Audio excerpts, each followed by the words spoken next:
Sananda Samadhi today on the program. It's the Samadhi of bliss. Bliss is love. Love is bliss. It's a tamas condition. When you fall in love, you end up in a tamas condition. You just enjoy the love and do not want to move, do anything. But of course, samadhi is not just a tamas condition, it is tamas upon sattva. It cannot be samadhi if there is not first a firm basis of sattva, which you build, of course, in your asana. There is pratyahara involved in the whole process, starting from asana, pranayama, mudra, and of course, dharana, dhyana, you establish sattva all over. It is actually, or technically, samadhi is only possible once you are in a deep meditation and you then add a little bit of tamas. And you do that very simply by thinking of love in whatever form. We often use an example of a mom, because moms are capable, not only moms of course, but particularly moms are capable of unconditional love. And when we use a concept for samadhi, it is best to have the least distractions possible. If you choose a partner, you may end up questioning purity, motives, whatever. So you can use love for an object, compassion for anything. That can be an animal, that can be a person, that can be also an object.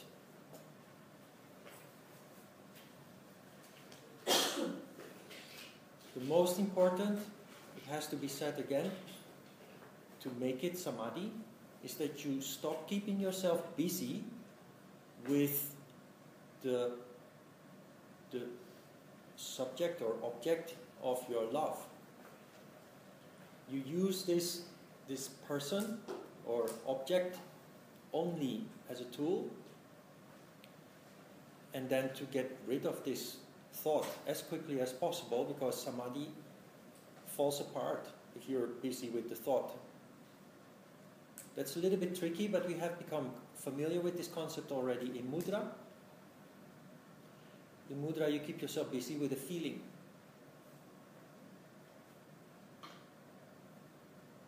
It's a feeling in your heart, and in samadhi, in fact, you do the same. You install the feeling, if necessary, only if necessary, with a thought. You think of this person, animal, object. You feel the love in your chest, and then you try to just focus on that feeling. Just stick with that feeling and get rid of the thought, the person, the object. So it is, in fact, again, it is quite simple, but it is difficult to stop thinking. That is one of the big obstacles or handicaps of the modern human being. We are top heavy. We are trained to always think, and it is difficult to actually just switch that off and stick with the feeling. So it is a game you play. It is very subtle, very refined, otherwise you can never come to samadhi, but it remains a game. And the more you play the game, the easier it becomes, the more you become one with it. And this becoming one, we will discuss extensively when we go into Samyama.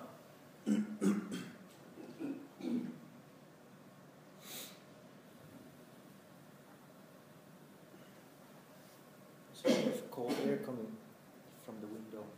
It's not healthy.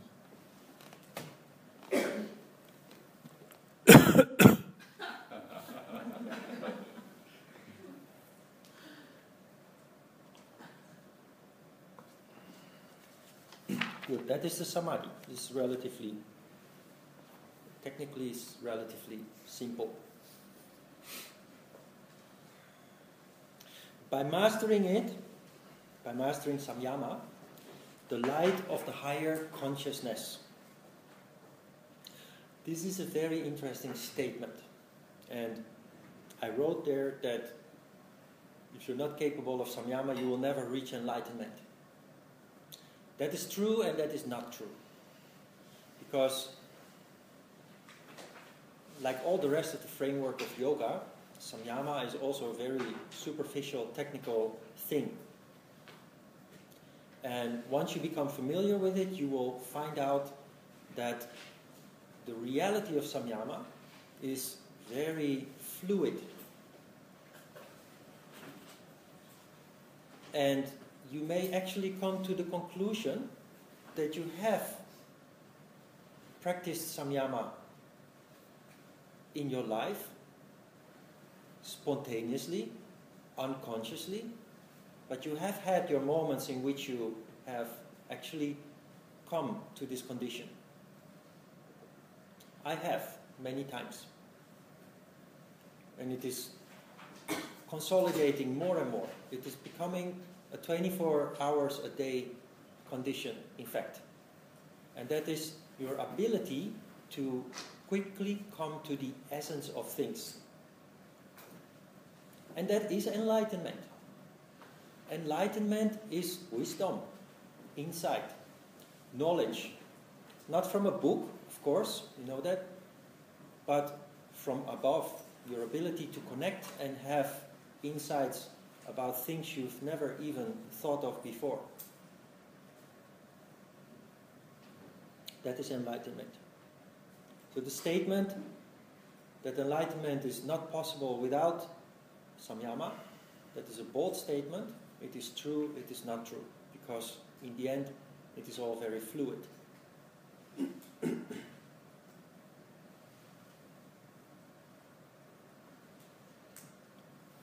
Sixth sutra, its use by stages, the use of samyama by stages.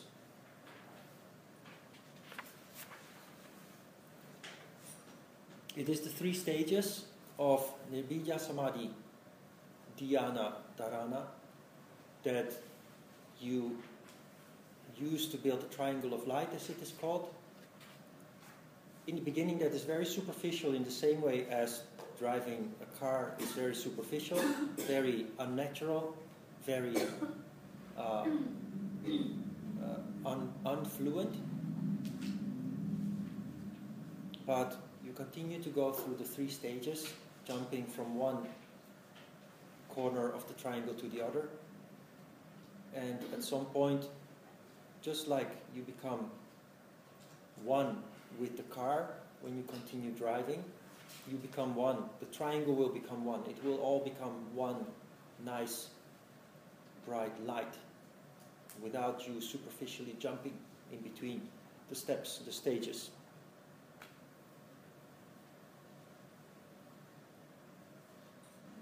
It requires a lot of practice, a lot of time, obviously, because to come even to samadhi takes at least 1 hour, if not more. So samyama, or at least technically, the practice of samyama, the correct practice of samyama, is totally based upon the work you have done so far, asana, pranayama, mudra, dharana, dhyana, samadhi, and then you can start with the triangle of light.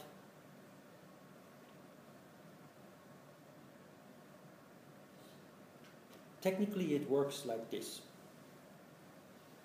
In practice, your condition has been changing from the moment that you started practicing yoga, and it is possible that the quality of Samyama has already creeped into you.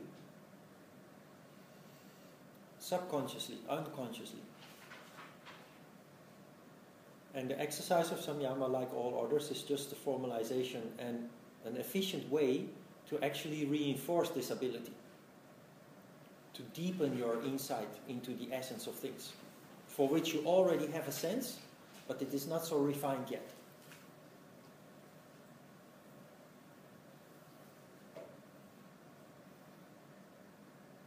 Seventh Sutra, the three are internal in relation to the preceding ones.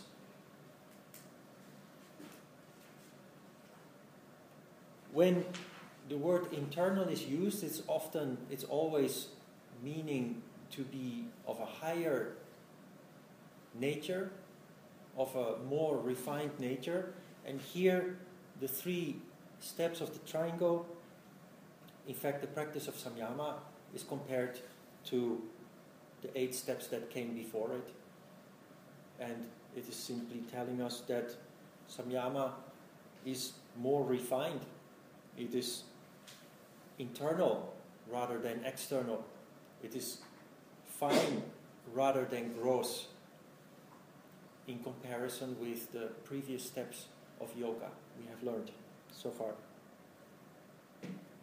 And the 8th sutra goes further, saying that even Sabija Samadhi is external to the seedless, Nirbija Samadhi.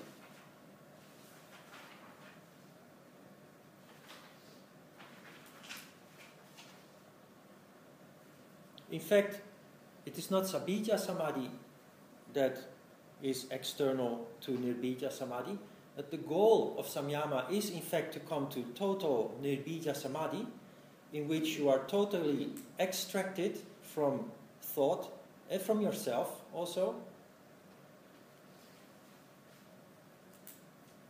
And so in 7th Sutra, Samyama is told to be internal, but the 8th Sutra is telling us that even Samyama is external when compared to the height of Nirbija Samadhi. So Nirbija is seedless, that is, you are totally extracted from the thought that you used to get into that condition. So Nirananda Samadhi, which means seedless Samadhi of love, means that you actually have become love. It is not a thought anymore, not an idea anymore. You actually have become love. So Indian yogis who have reached this stage, they change their name and they become Yogi, Ananda, Swami, blah blah. So Ananda is added to their name.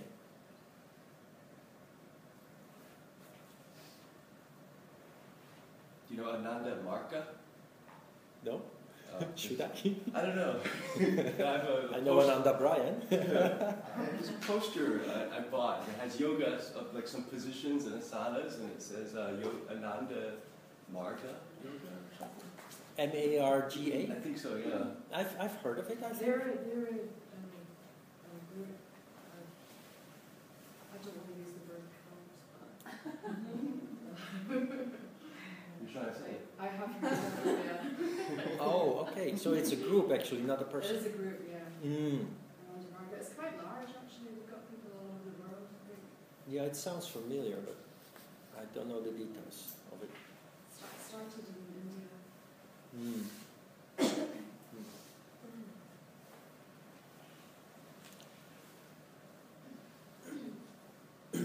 So when you become Ananda, totally, it is in fact Nirbija, seedless. And when that happens, you take on a totally new quality in your life, and you will see that your environment also will react to you in a totally different way than it has until then, before in your life. It opens many doors. It affects many people's condition and health. And it takes almost all your conflicts out of the way when you become Ananda. Maybe you have noticed this already. I have. That it is a marvelous stage to enter into.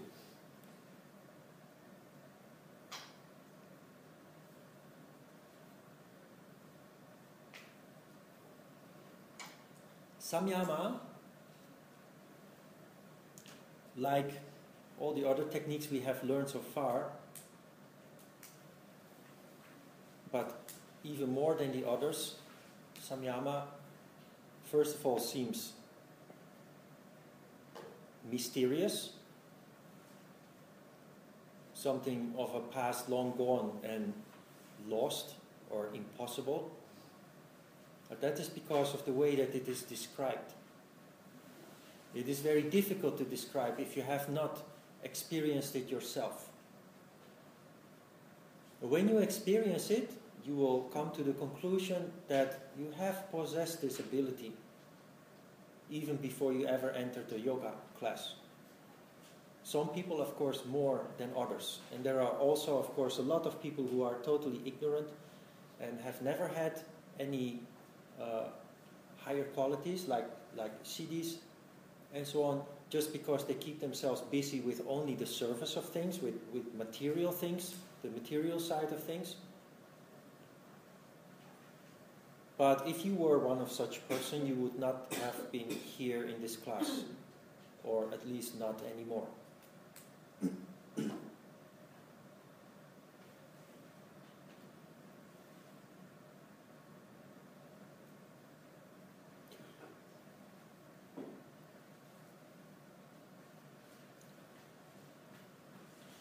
When you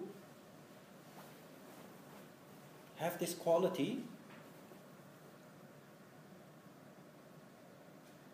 like you do with love,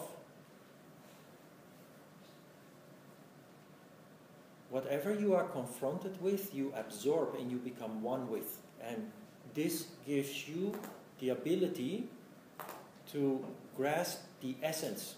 We will come to that a little bit later with Eka Grata. You grasp the essence of things. I've told you before that I'm a bulldozer. That where I go, I shake things up. Why? Because I don't accept things as they are. I see the essence of things and I step in and I change things the way that I see is right. This is based upon grasping the essence of things and seeing that it is not correct. Because in most situations you will see that people are driven by fear, or people are stuck in conservatism. Conservatism is a natural characteristic of almost all people, out of fear. Conservatism is a trait existing based on fear. People are afraid of change. And I'm not.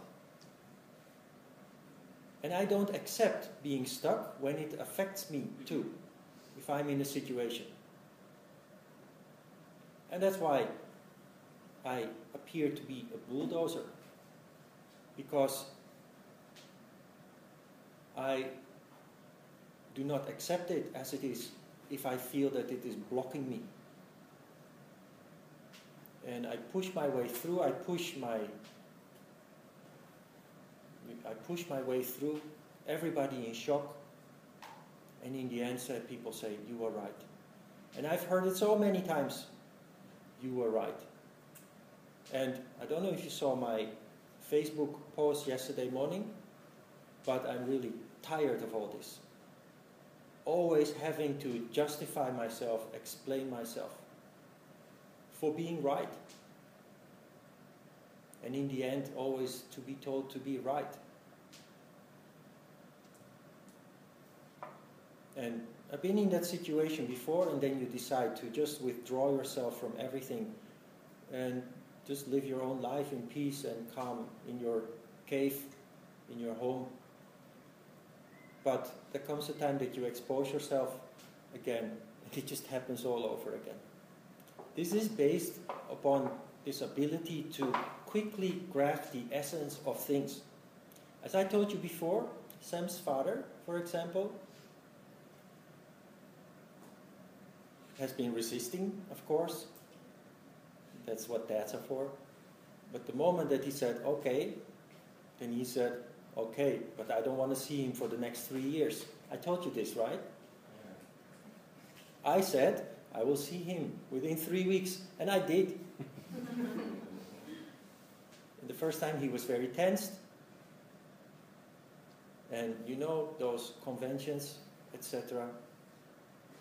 And the second time was with Solar. And we played Yunori.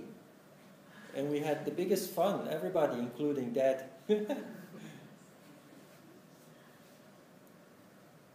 You know Yunori with the 4 sticks, and you throw them up.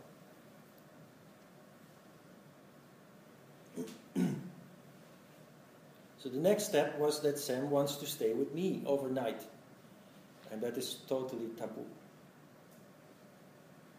Until you're married, you're not going to stay with him. But she did. Sam is also a bulldozer, because I bulldoze her, so she bulldozes forward. Big issue. Sam in doubt also, because Dad is threatening to throw mom and daughter out. And I say, no, don't worry. This is just his ego acting up, his false pride. It's raining there, isn't it? Yeah. Quite a lot. There are some umbrellas outside. Come forward a little bit. There are not so many people, so there's room. There's plenty of room.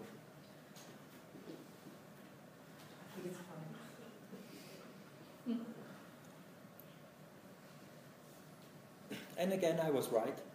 It is a storm in a glass. Do you know this expression, storm in a glass of water? Tempest in a teacup. Tempest in a teacup is the same. Yes, it's just a lot of fried air, hot air. In Holland we call it fried air. And I see that.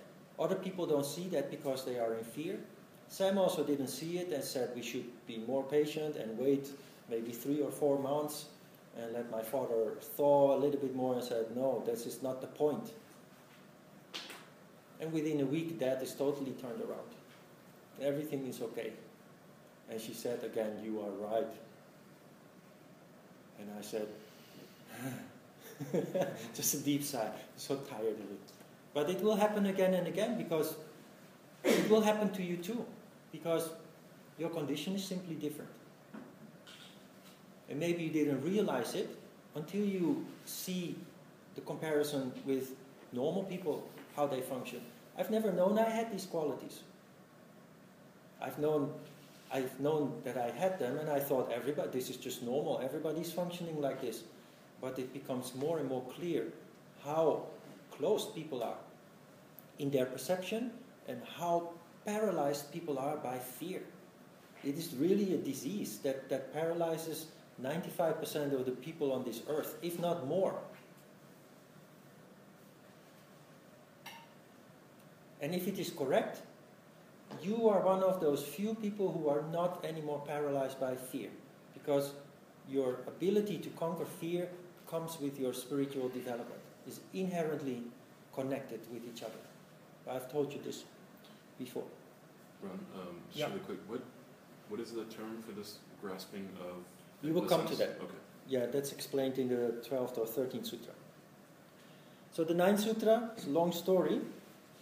Nirodha Parinama is the transformation of the mind in which it becomes progressively permeated by that condition of Nirodha, which intervenes momentarily between an impression which is disappearing and the impression which is taking its place. And this is actually the process that I've explained in a practical way with the situation I just described. But this sutra is actually taking, how do you say that? It's actually, it is using words that you don't know yet, and those words are being explained in the next couple of sutras, and especially the concept of parinama, which we actually have learned before in another form and using other words. It comes down to the same, but we need to read the 10, 11, and 12 sutras first. Its flow becomes tranquil by repeated impression. Its flow becomes tranquil by repeated impression. This is you jumping in that triangle from one element to the other, from Samadhi, from Ananda Samadhi to Dhyana to Dharana, and then again and again. By simply continuing to do that, at some point the whole triangle fuses and you stop jumping, it becomes one triangle of light. That is what the 10th sutra is saying. 11th sutra says, Samadhi transformation is the gradual setting of the distractions and simultaneous rising of one pointedness. There's no explanation written there, but this is basically the union that is occurring, or laya, fusion. You start with a thought, a concept, an object, a person, and by simply continuing in this process, you become totally one with it. 12th sutra. Then again, the condition of the mind in which the object which subsides is always exactly similar to the object which rises is called ekagrata parinama.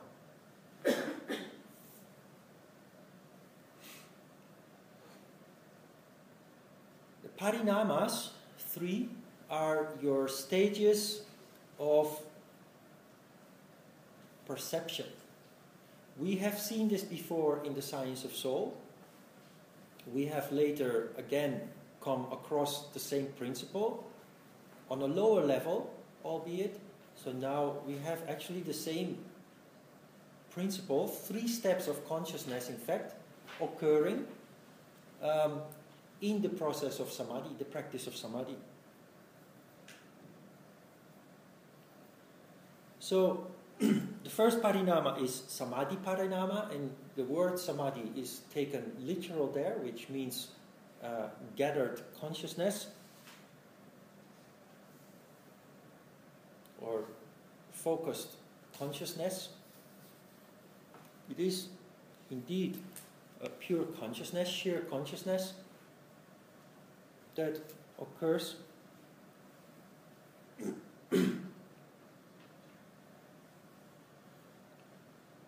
and it is your first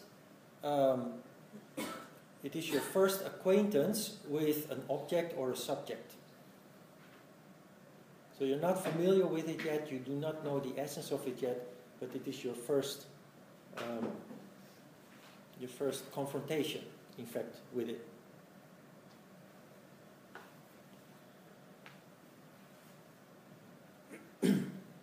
If you have lived yoga for a while, you have developed more and more sensitivity, and this will probably have led you to approach things in your life differently from before. First of all, you don't come late anymore, because coming late robs you of this first stage. Instead of coming late, you always come early. That gives you the time to savor the environment, the people, the person you are going to meet, the place where that is going to be, etc. You settle yourself, and you do the same with your yoga class. If you want to fully immerse yourself in the experience of the class, you come in time, you take your time, walk over there to the restroom, or steal a bottle of water from the juice bar. I know you paid. So you know your yogis and you're stealing water.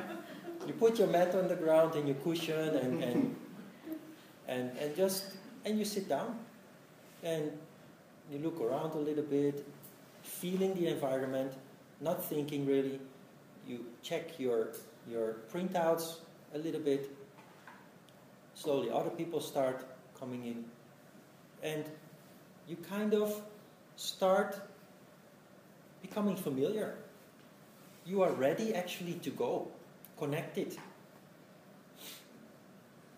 So in the next stage you have ekagrata parinama. Eka means one, and graha means grabbing, grasping. Getting a grasp on things, really, literally.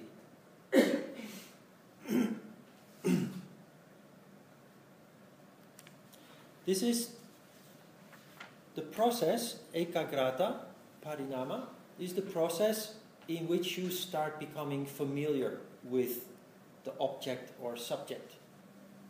Person or subject. You can apply this to a study of something. You can apply this to a hobby or news that you are reading, or a person. The most interesting it becomes when you start living like this in relation to other people and develop the ability to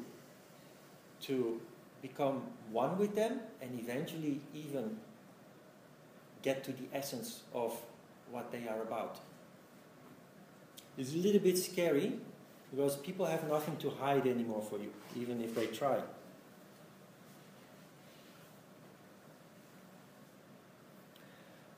The third step in this process is Nirodha Parinama, and that is Nirodha, you recognize this word for sure, control. And it is the stage in which you become one, you fuse with the object, the subject, the person.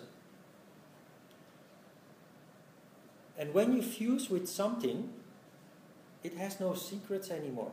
This is the essence.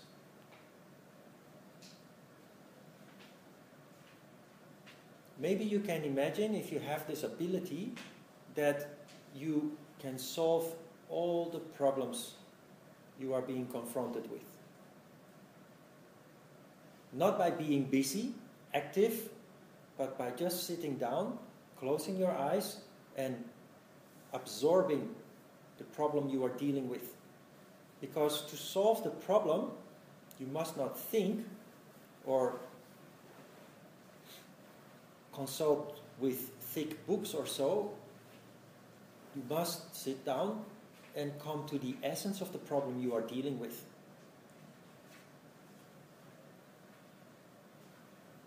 And people will say to you as they say to me, you are right, all the time. Because of this ability. Maybe you remember in the beginning of this process with Sam that her parents and grandma and aunt were all strongly opposing. They knew about me. I'm older than her, I'm a foreigner, and I'm a yoga teacher. Yes. At some point I told Sam, you know what? I printed out my profile, extended profile, and I gave it to her and I said, show this to your mom. Because the whole problem is not that I'm a foreigner or the age difference and all the other things they are throwing up. The problem is that they think yoga teachers in Korea, they are poor people. Sam was very skeptical, but she did what I told her to do. And of course she said, Ron, you are right. Because my profile is very impressive. I've worked with people they know very well, like Patty Kim, for example. And names like Hyundai, Samsung, artists, etc. And that gives them a totally different picture of that yoga teacher. The next thing, of course, was the age difference. And I said, you know what? I want to meet them. They have to feel me rather than just thinking. Because if they think of a 48-year-old guy, they think of a guy with a pot belly and hanging cheeks and I don't know whatever, but the image they have will be totally different from what they will see and feel when they meet me. Sam again scared and skeptical, but we did. And I was right again. And you will develop this ability too. Maybe you recognize what I'm telling you. But this is what I mean when I say bulldozing my way through. Because when I see what is happening and everybody is sabotaging the process, I just can't just sit there and patiently wait until they are ready to change. Because they will not be ready to change if you don't push it. They are scared of change. They're scared of everything foreign. And I'm not using the word foreign in the sense of another country, but everything that is strange to you. Everything that is not directly from your realm of experience. And in this sense, people are very simple. People are very simple organisms that are driven by fear, and everything that is unknown is scary and must be kept out. You recognize that and you just have to push a little bit here and there to have to come across, basically, literally. And what is a little bit a problem for the people involved is simply the fact that you cannot sit and wait. Because that is the frustrating part, is that you want to be diplomatic. So you say, I must be patient, or we must be patient, but it drives you crazy. Because you know what it is about, so you just want to get it done. Cut the crap, as you say in English. Cut the crap, come to the point. That's this. And that will be you. Is you already, or will be you. That is how you will function. That is how you function. Do you recognize this? It is only because you are pushed with your nose on top of the facts that you start realizing that you have this ability.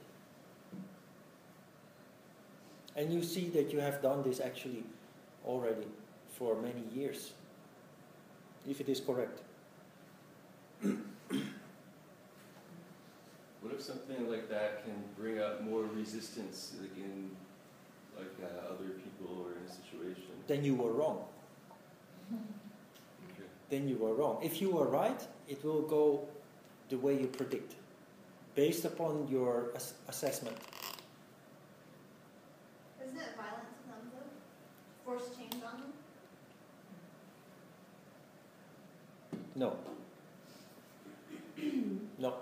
You are breaking open people's consciousness. And you do that, of course, with some kind of tact. But if you look at Sam's father in particular, this man has destroyed his whole life with his stubbornness and his pride and his sense of honor. Have I told you a little bit more about him? He went bankrupt. He went to high school and he was the best of the class. So he became arrogant. And he said, everybody else is going to university, but I will not. I don't need that. And he started working he actually tried to get jobs, because that is in Korea very important. You get a job at Hyundai or Samsung or LG, the big companies, the big corporations. And actually, during his interviews, he was told, if you don't change your attitude, your arrogance, you're not going to get a job anywhere. And he didn't, because he was so arrogant that he didn't even take that warning. So he started his own company, a publishing company, which has been doing well for a while, but everything has changed. We have the internet. We have the internet. Basically, that is the big issue. And he refused to go along with the changes that occurred. So he's still running an ancient publishing company, and nobody wants to buy books anymore. Can you follow this? But stubborn and proud, so not being able to give, to admit being wrong, not being able to admit defeat. He just kept going until everything fell apart. So I know this, and I understand his pride and honor. And I understand that he just totally refuses to give in. Unless you force him. If I wait for him to be ready, I will probably die from old age. Or he will probably die before me. But he's not going to change unless Sam and I, we force it. So, violence, yes, but in a measured way and unavoidable. So he shoots into a cramp. He shot into a cramp many times. Every time to come out of it with a big smile on his face and being accepting of the next stage we are in. And it went like that every time. And every time I hear, oh, you were right. So this is the paradox, because you know me as a tortoise. I always tell you that I'm a turtle, very slow and steady and achieving great things as a result of that. And now you hear something totally different, totally the opposite. Why? Because the tortoise is in the heart, and you intuitively, on a very fine level, you know that great things, like manifesting your wishes, your dreams, that is just taking many, many years of time. Because when you are 20 and you have a dream of your kingdom, so to speak, in symbolical language, you may have the qualities in you latent, but they are not developed.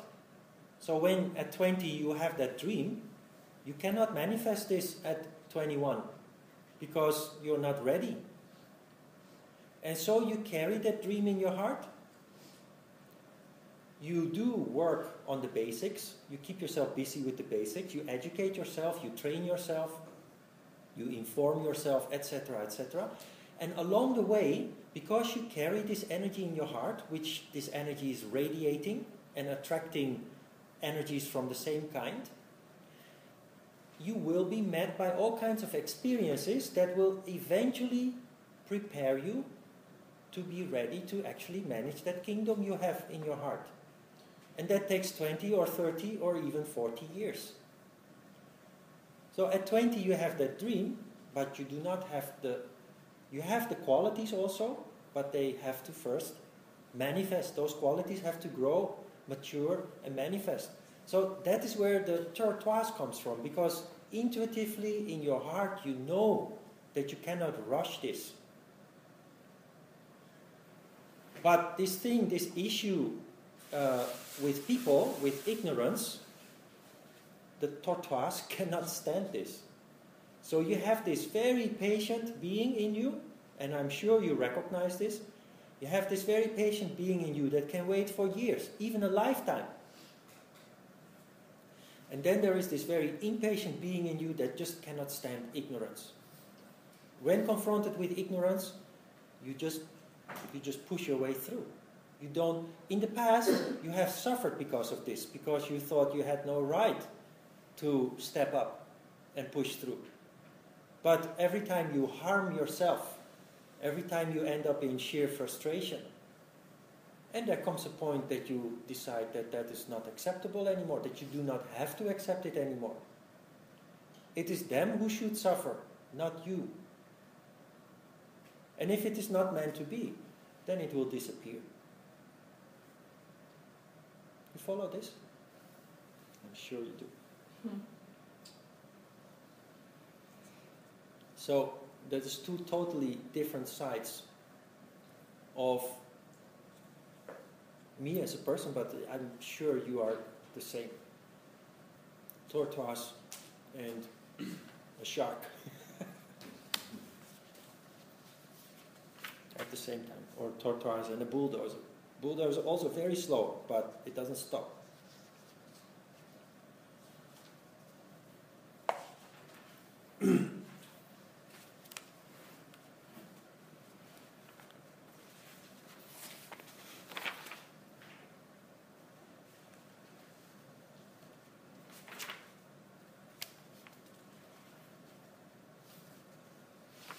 By this, what has been said in the last 4 sutras, the property, character and condition transformations in the elements and the sense organs are also explained. This is what I'm doing with this behavior. Condition transformation. Follow this? Condition transformation. You get a grasp on things. You fuse with something, you don't agree with it, and you turn it into something that is in line with you. You become the master of the universe. You play with energies. Forcing Sam's father to accept every next step of our development in our relationship is in fact manipulating energy, manipulating condition transformation. That is this. And you can do this too, and you maybe do this already on some level. When you understand this, you can use this consciously. And you will become a master. You become a manager, a boss. And if you listen carefully to all this, you will also know you will not be able to work for a boss anymore. Why? Because you know better than your boss. I'm pretty certain that all of you have been in a situation already in the past couple of years, especially after you started practicing yoga, that you hate your manager or your boss just because of his stupidity. You know better. You really do. That is not arrogance. That is not a mistake you make in your perception, that you doubt yourself and actually give your boss or manager some credit. No, you really do know better. And you have to start accepting this. It means that you have to start eventually your own thing, whatever it is. Your own business, your own life, your own kingdom. You do know better. Why? Because of this. Because of this development. Your ability to grasp the essence of things. And this is a quality technically each managing person should have. Each king, each boss, each manager, whatever form, should have this ability to grasp the essence. And many people just don't. Yes? How do you do that in the meantime? Because I've been trying to kill my boss. Yes. I have 4 days left and then I change jobs, but I just want to I want to hit her sometimes. Actually. How do you do that? Plan for the future. And in that sense, you must be a tortoise. Plan for the future. Prepare for the future. I've been working on that for years. Also having to deal with ignorant bosses and managers and other people. But you lay the foundation. You finish your training, your education. Maybe you have to save some money to prepare for starting some venture on your own or move to another country or whatever. But plan for the future. Where do you want to go? And where you want to go, that is in your heart. It may not be totally clear picture yet, but you must have some sense of what you really want to do, other than what you are doing already now, or what you really want to do. And that is something you project into the future. Knowing that you cannot just quit your job and start this tomorrow, because that just doesn't work. So it is a matter of controlling your wish to kill her. Make the best out of it. I'm done on Thursday actually. I have a new job next week. You will meet another ignorant manager or boss. Yeah. Really. You will. It is for this reason that I didn't want to work with Ray. Again, talking about him. mentioning him so many times. That's the reason I didn't want to work with him. I didn't want to have a boss. But this is just ideal. In the past years, I got everything that is really in line with me and my wishes. And I think any other yoga teacher in Korea would like to have an arrangement with Ray like this. So I never actually really think of it, but I'm really blessed in that sense. But then again, you may call it arrogance or not. I think I deserve that. I've worked very hard for it, and I've given up many things for it. So it's just meant to be. People say, oh, I envy you. No, don't envy me. If you envy me, you must take all the crap from the past 48 years on your shoulders too. So that is not realistic to envy people for their achievements, because there is a lot more to it. Didn't just jump out of the sky into this place here. There's a lot of things going before it. But you understand this, 13th Sutra is really telling you, you are the boss. You will be the boss. With this quality, you will take charge of everything. You will change your environment. You will change everything, the people around you, etc. Of course, in total respect of the yamas and the niyamas, because if you violate them, you set yourself up for a load of misery. You create karma.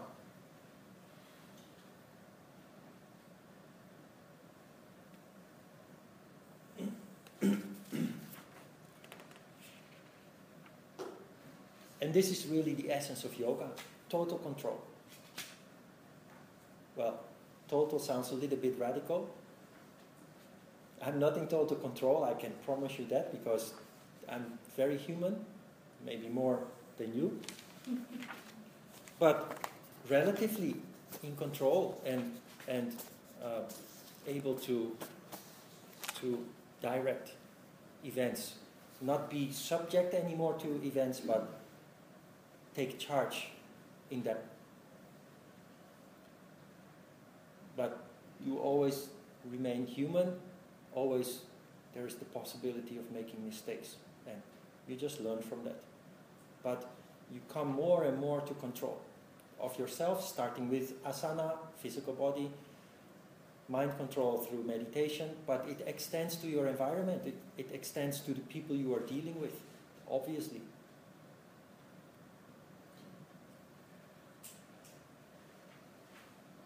I'm curious, you don't necessarily have to answer. Sammy's family, do they have a religious background? No, they perform their shamanistic rituals for the dead and their, how do you call it, chesa at solar Lunar New Year. Usually. So this kind of Buddhist, they're not active in anything. They don't go to church or temple, or they're a little bit. They seem to be a little bit free spirits. Accept that.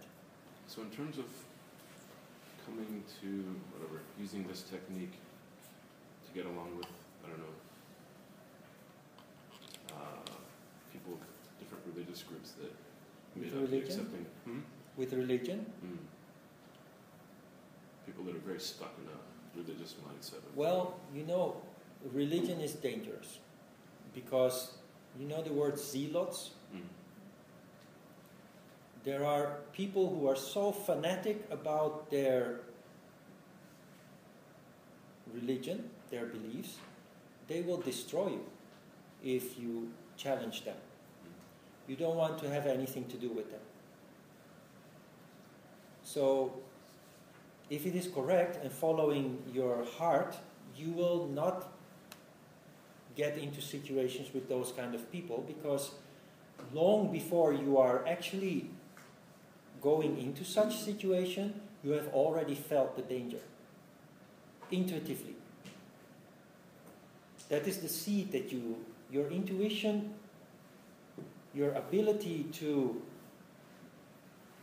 how do you call this again? Anticipate? Your ability to anticipate a situation before it has even started will make you avoid such situations. And if you find yourself in such a situation in the present, and then waking up to the reality that is not what you agree with, you will probably gradually detach yourself from those people. But this is complicated because it can be family, it can be friends, people who are very dear to you, or even your partner. So like the situation with a boss, with your occupation, it can take, if it is a complicated situation, it can take many years to solve that issue. But religion, for many people, is liberation, is energy circulation, sattva. But for some people it's really the opposite, it's darkness. People are very limited, and if you touch them, if you touch their belief, they kill you. It is happening. There are wars because of religion. There are muggings and killings because of religion. That's really dangerous. You do not want to touch upon that or try to change that.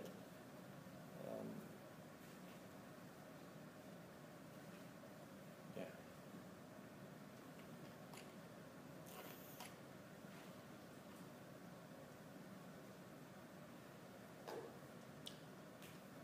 Questions? Are these words, what's it called? Dharma, Laksana, and Avasta? Oh, Yeah. I skipped that. What? I skipped that. Yeah, are those the same as, like the same meaning as the Parinamas? Is it same meaning? It's related to it. That is the 13th Sutra. I didn't get into that. Sorry.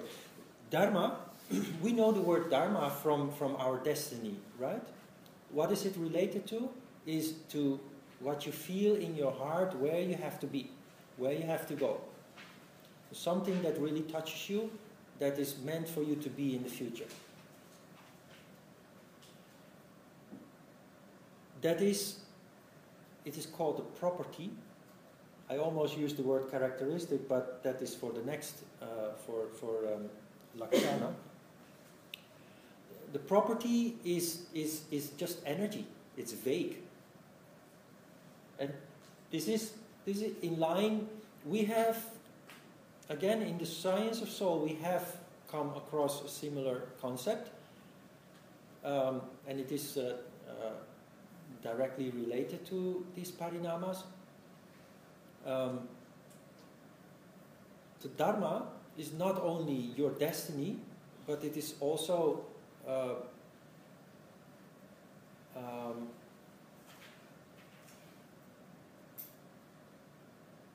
your feeling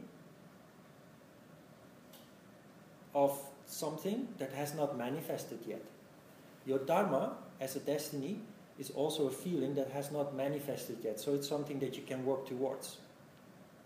So the next stage is Lakshana, and in terms of energy, that is that the energy, the Dharma, is condensing and slowly becomes concrete.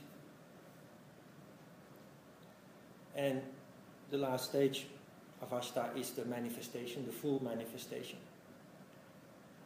You can project this on everything. A human being, when it is still spiritual energy, when you're still up there in the astral realm, you are Dharma. You then manifest into a seed and an egg, condensing energy. Your spiritual energy is condensing. That is the next stage. And eventually there is this baby, physical body, which is the last stage. And this process you see in everything. You see this process in the development of a relationship between you and a person. You see this process in the Conflicts arise first just with an energy, and if you don't pay attention, it will ignite and manifest into more and more concrete forms. It applies to everything, also to material things manifesting, like building a house or so. You can put this template on anything in the world or in the universe, developing from just energy into its full manifestation. This is purely technical. This happens also in your process of coming to the essence of a situation or a person.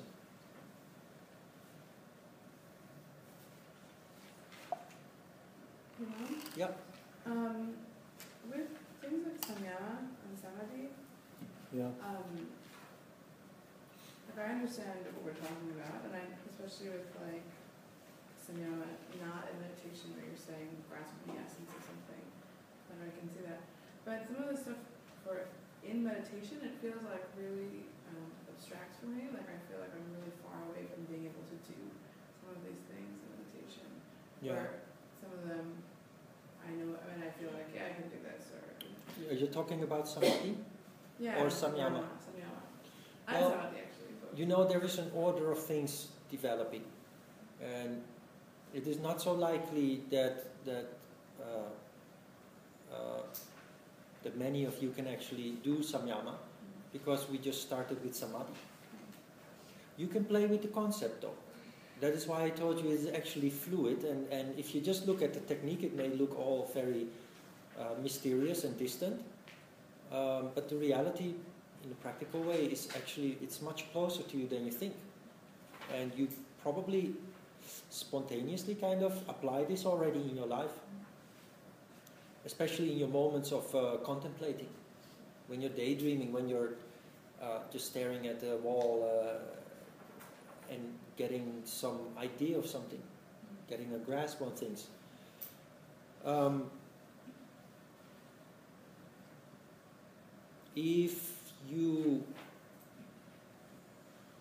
We are now starting practicing Samadhi since last week. If you have a feeling that it doesn't work, try to practice a little bit in the weekdays, because the conditioning of the mind is the same as the conditioning of the body. So everybody who practices asana knows that if you come to class on Sunday and you don't practice all week, next Sunday you do the exercises again, you basically start at the beginning.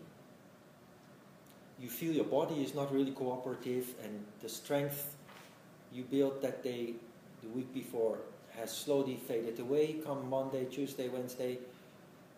It is the same with meditation. When you meditate, you do a lot of effort to come somewhere, but you have a kind of a ceiling. It's a glass ceiling. Yeah, there is a ceiling that it's very difficult to rise above.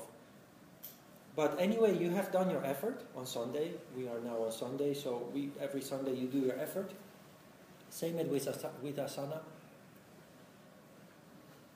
If you practice a couple of times in the weekdays, you actually consolidate what you built.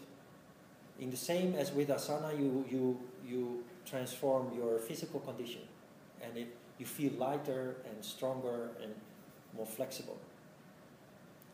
With meditation, it works exactly the same. If you don't practice, you can still meditate, come to a certain level, but not be able to go beyond that. If you can meditate a couple of times during the weekdays, you will see that you have much more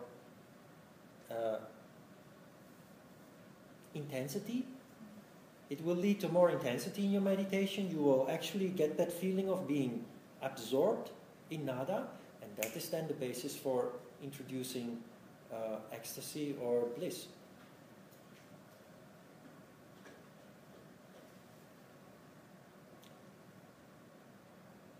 But try to control your desire. Practice also a level of contentment.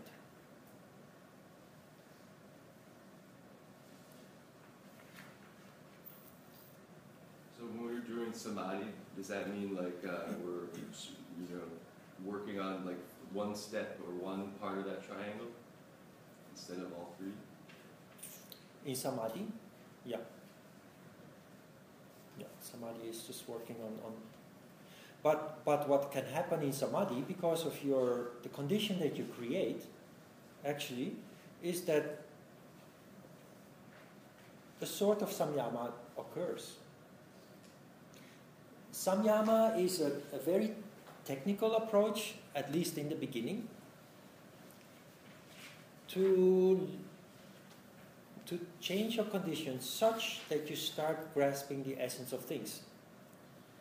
So technically, there are 30 samyamas, 30 different samyamas. And each of those samyamas directs you to some object. So, to fly, or to become invisible, or to become as light as a mouse, or as heavy as an elephant.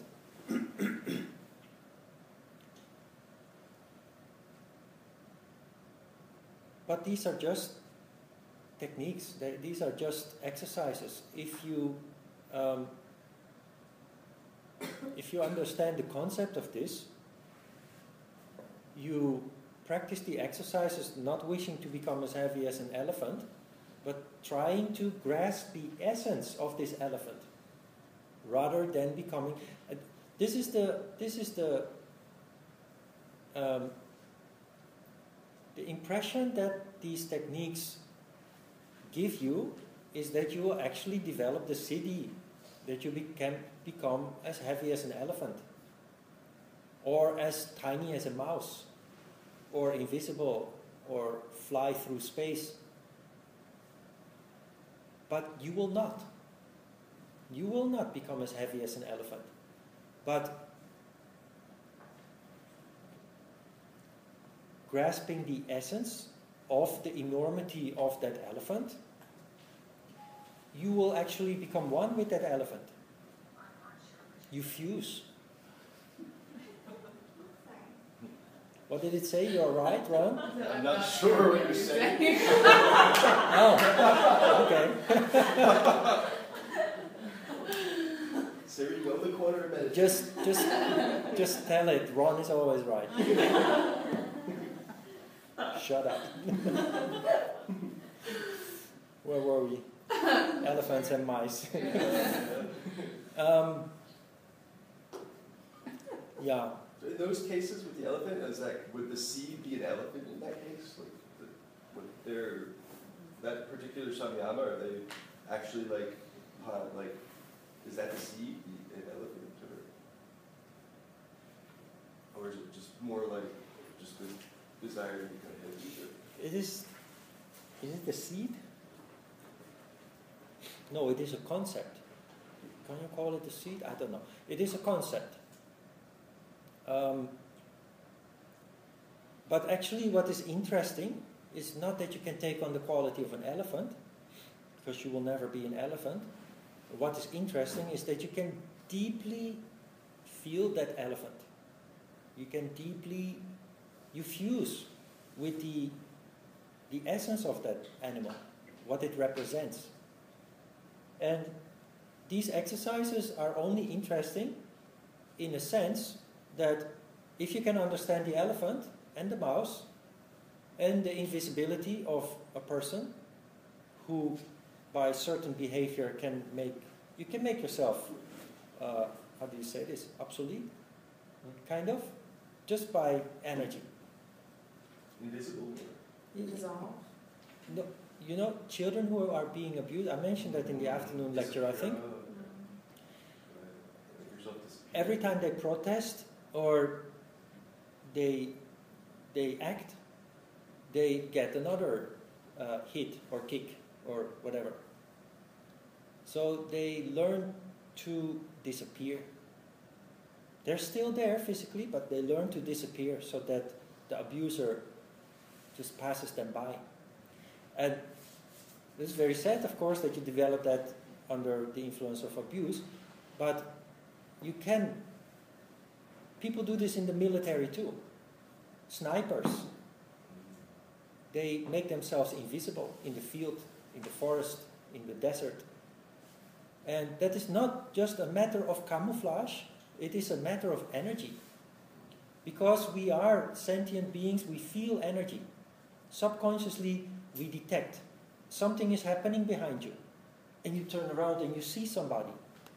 So as a sniper or as a whatever, a secret warrior or so, a commando, you learn how to make yourself disappear. Not just by camouflage, but by the way you move, or actually not move, by the way also you breathe, etc. It is just changing your energetic condition that makes you invisible. Sounds like ninjas. Yes. Yes, it does. Why do they always use elephant and mouse?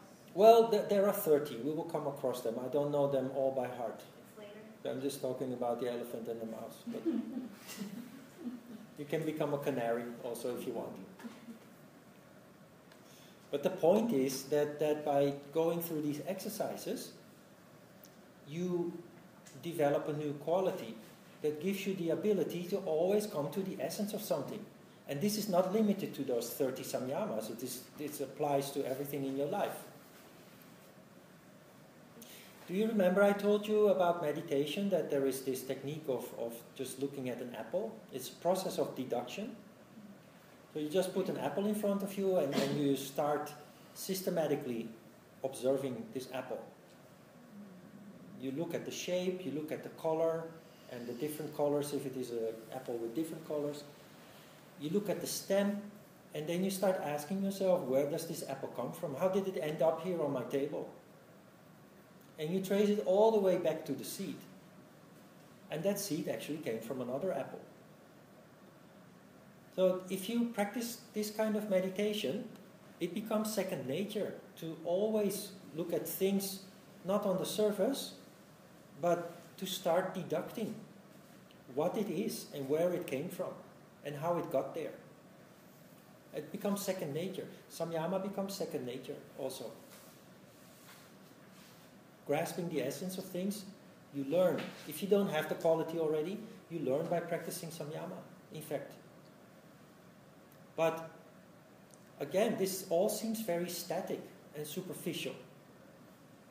You have learned this along the way when you started practicing asana, pranayama, mudra, dharana, dhyana. This process has already started.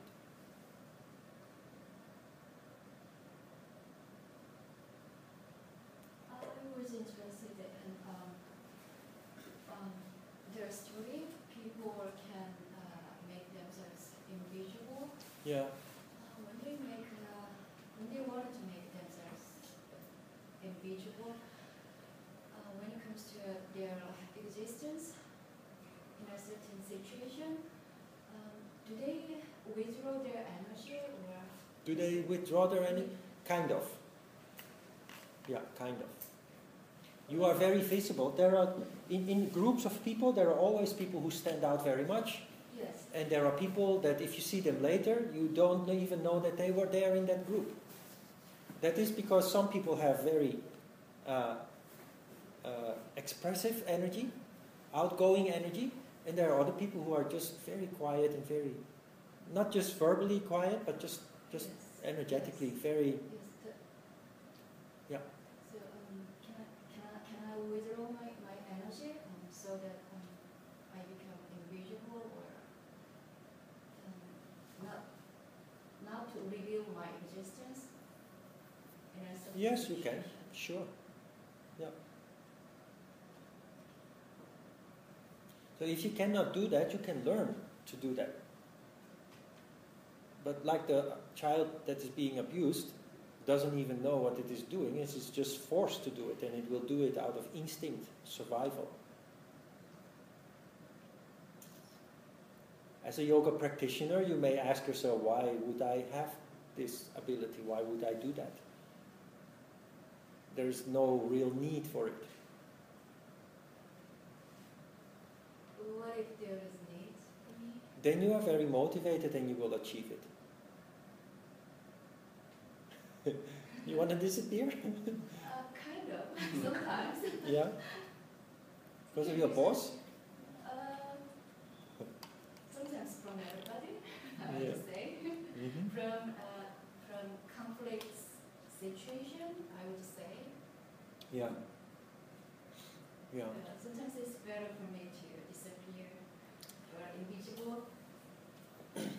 Yeah. Okay. So try to clean up the conflicts that still exist, and try to avoid new conflicts in the future. I would say we cannot avoid it completely from any conflict. Yeah, because that's our life. But I would just say I wanna less conflicted by such conflict. Yeah. Yeah. Well, if possible, I wanna run away from this conflict. Yeah. I understand. And I don't want to cause such conflict. Hmm.